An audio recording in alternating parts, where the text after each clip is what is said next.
बड़े last class में हमारा जो टॉपिक चल रहा था वो था रेजिस्टेंस।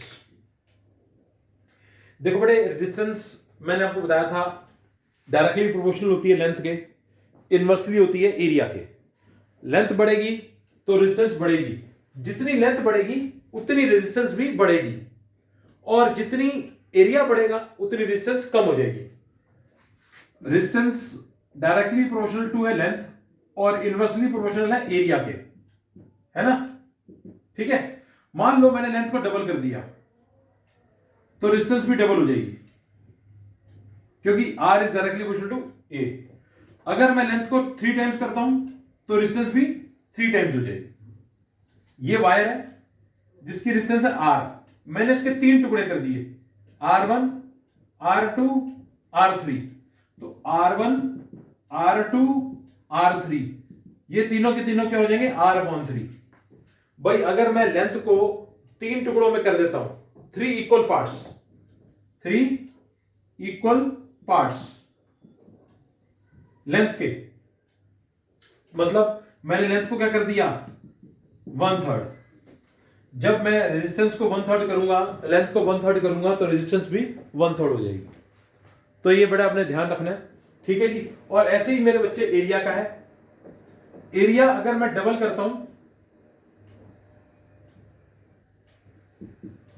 अगर मैं एरिया को डबल करता हूं तो रेजिस्टेंस हाफ हो जाएगी, ठीक है। और अगर मैं एरिया को 1/3 टाइम्स कर देता हूं तो रेजिस्टेंस R/3 हो जाएगी। सॉरी, हाँ ठीक है, R/3। इसमें डायरेक्टली प्रोपोर्शनल है, बढ़ेगी तो रेजिस्टेंस बढ़ जाएगी, लेंथ बढ़ेगी तो रेजिस्टेंस बढ़ेगी, लेंथ कम होगी तो रेजिस्टेंस भी कम हो जाएगी। लेकिन इसमें उल्टा होता है, एरिया बढ़ेगा तो रेजिस्टेंस कम हो जाएगी, ये आपने ध्यान रखना है, ठीक है जी। अब एक न्यूमेरिकल है इसके ऊपर,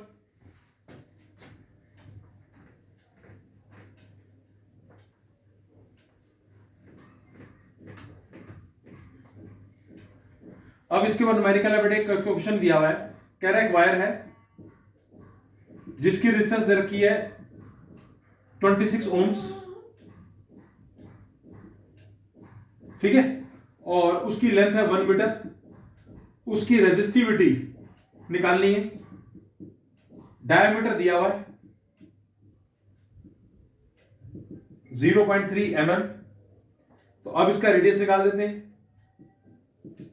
0.3/2, ठीक है जी, mm में है, इसको मीटर में करेंगे, पॉइंट काटते हैं, 0 लगाते हैं, इसको मीटर में करेंगे तो 1000 से डिवाइड कर देंगे, ये हो गया 3 की पावर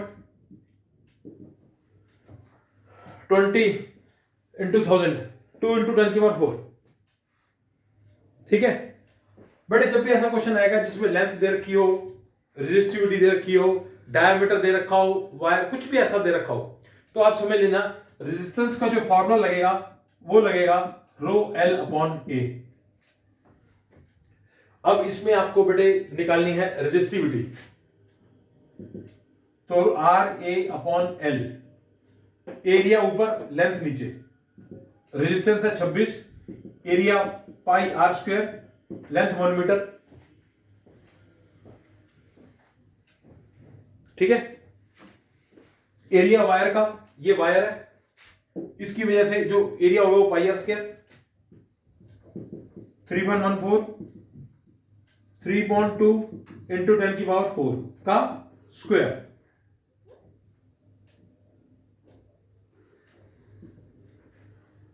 ट्वेंटी 3 इंटू 3 और 10 की पावर 8 इंटू 2, ठीक है।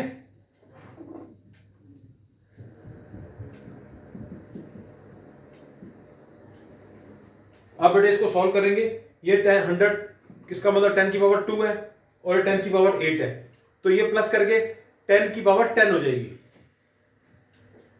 अब आप इसको ऐसे, इसका आंसर लिखेंगे 26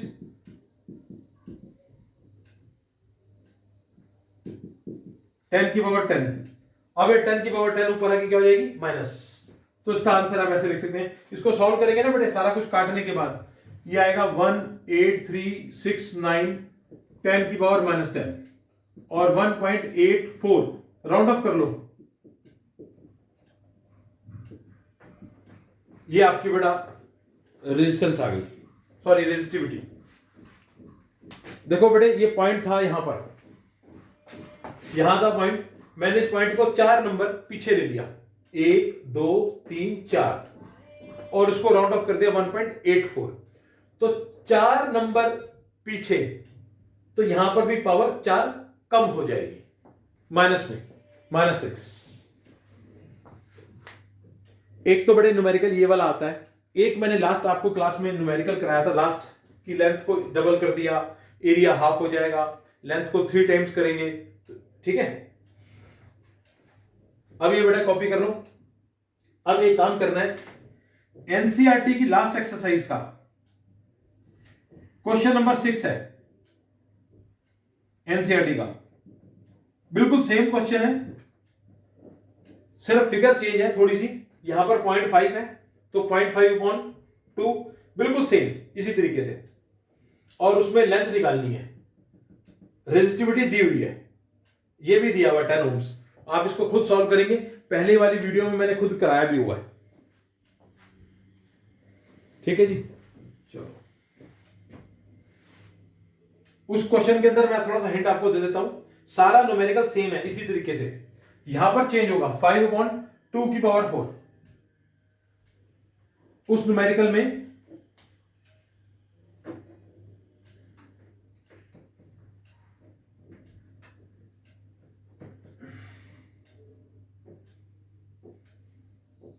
टेन ओम रेजिस्टेंस है, ये निकालनी है, और ये दी हुई है 1.6 10 की पावर -8 ओम मीटर, डायमीटर 0.5 दिया हुआ है,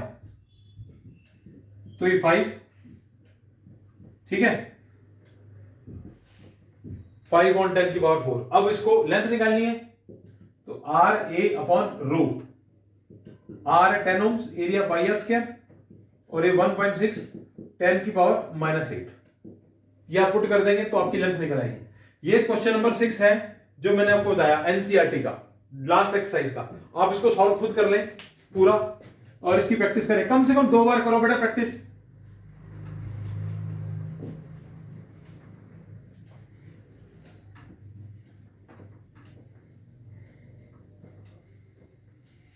देखो बेटे एग्जांपल नंबर 12.5 12.6 और क्वेश्चन नंबर 6 लास्ट एक्सरसाइज का, ये तीनों इसी तरीके के न्यूमेरिकल्स हैं, ये आप होमवर्क में करेंगे दोबारा से अपने आप, ठीक है। अब बेटे हमारे पास है रेजिस्टेंस का अरेंजमेंट, हम रेजिस्टेंस को कैसे अरेंज कर सकते हैं, किस तरीके से हम अरेंज कर सकते हैं। बेटे देखो ऐसा है कि 2 तरह के अरेंजमेंट है हमारे कोर्स में, एक है सीरीज और एक है पैरेलल। पैरेलल हमारे घर में जो डोमेस्टिक सर्किट होता है वो पैरेलल में होता है, और सीरीज वो होती है जिसमें एक ही डायरेक्शन होती है। तो हम दोनों अरेंजमेंट्स को पढ़ेंगे और उनकी डेरिवेशन करेंगे और उसके बाद न्यूमेरिकल्स भी करेंगे। Find equivalent resistance R1 R2 R3 if connected in series और पैरेलल। चलो पहले सीरीज का करते हैं फिर पैरेलल का करेंगे, ठीक है। चलो पहले सीरीज में करते हैं।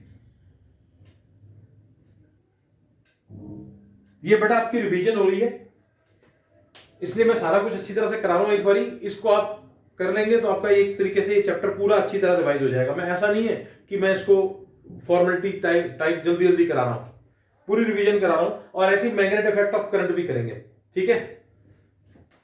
ये 3 रेजिस्टेंस है R1 R2 R3, इन तीनों को बेटे हमने सीरीज में बैटरी के साथ जोड़ दिया।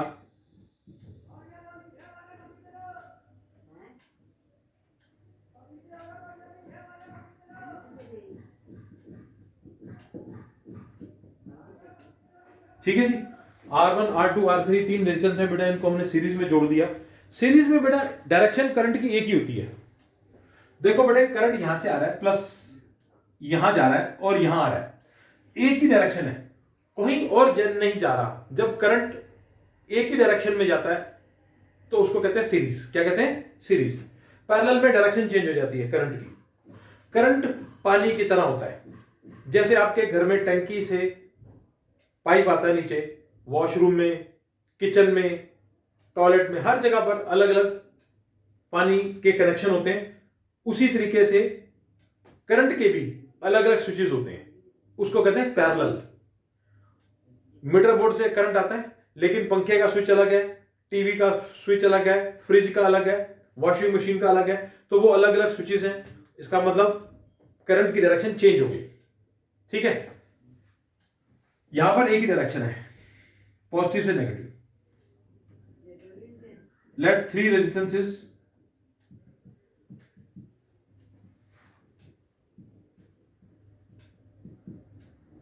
connected in series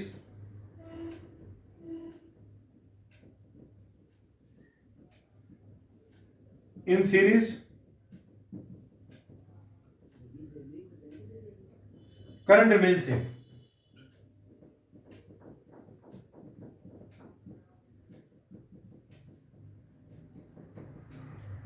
but voltage changes.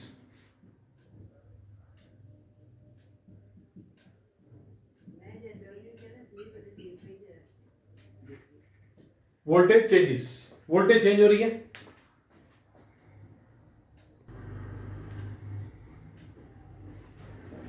बड़े सीरीज में, सीरीज के अंदर बड़े करंट सेम रहता है क्योंकि एक डायरेक्शन है, बट वोल्टेज चेंज होती है।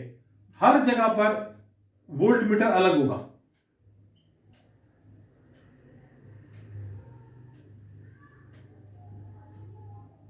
V1 V2 V3, तो टोटल वोल्टेज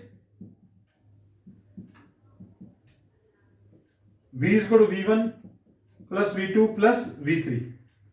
तो ओम्स लॉ के अकॉर्डिंगली V क्या होता है? ओम्स लॉ के अकॉर्डिंगली V इज इक्वल होता है IR। तो IR1 equal to IR equal to IR1 plus IR2 plus IR3। I common ले लें,